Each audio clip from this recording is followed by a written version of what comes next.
I'm Gordon Dick and I'm the quarry manager here at Waddington Fell Quarry. The quarry's been operating now for several years under Aggregate Industries banner.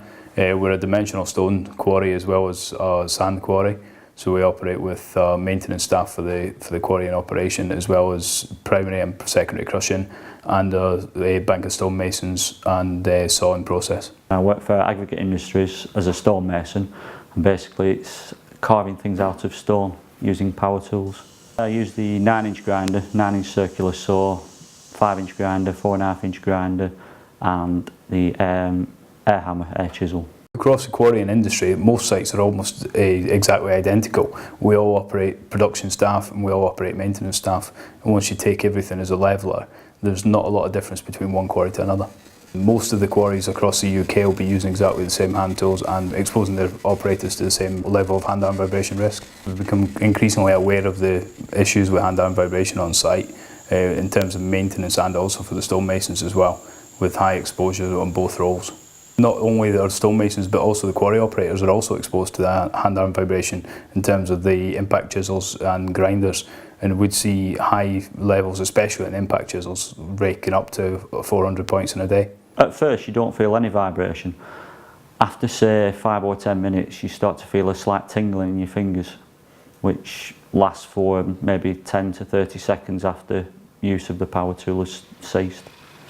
But I am regularly monitored for hand-arm vibration and I have regular screening. It's only in the last 5, 6, 7 years maybe that we did start monitoring it with a sheet of paper and a stopwatch.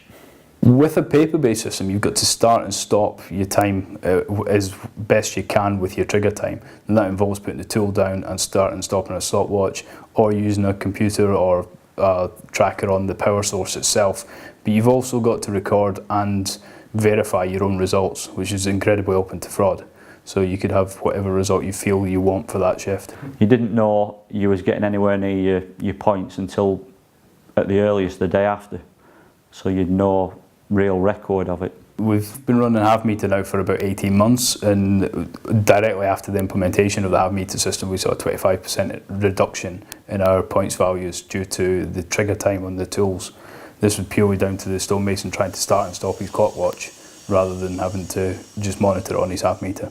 It was a leap forward, both in ease and time saving as well.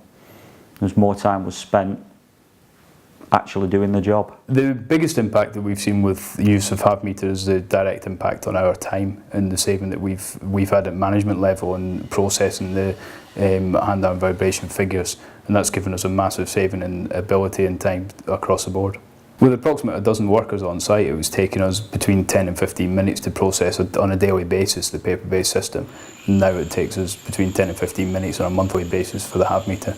Using the half meter system allows me to comply with legislation by giving me all the information that I would need, depending who asks for it. I've got everything on hand. The companion software allows us to track the information on the tool usage and also allows us to track the deterioration and the vibration on the tool as well. I don't think you'd be able to get a much easier system than half meter to operate, because all you have to do is swipe your card and pick up the flashing half meter, insert it on the tool and work with the tool, return it to the base station at the end of the day. All our operators picked it up within 5 to 10 minutes of being trained at the toolbox talks. It's made my life a lot easier, it really has. I don't have to think about it, and I don't have to spend time stopping and starting a stopwatch, to be honest. It's just a case of removing it from one tool, placing it on the next and remembering to do that.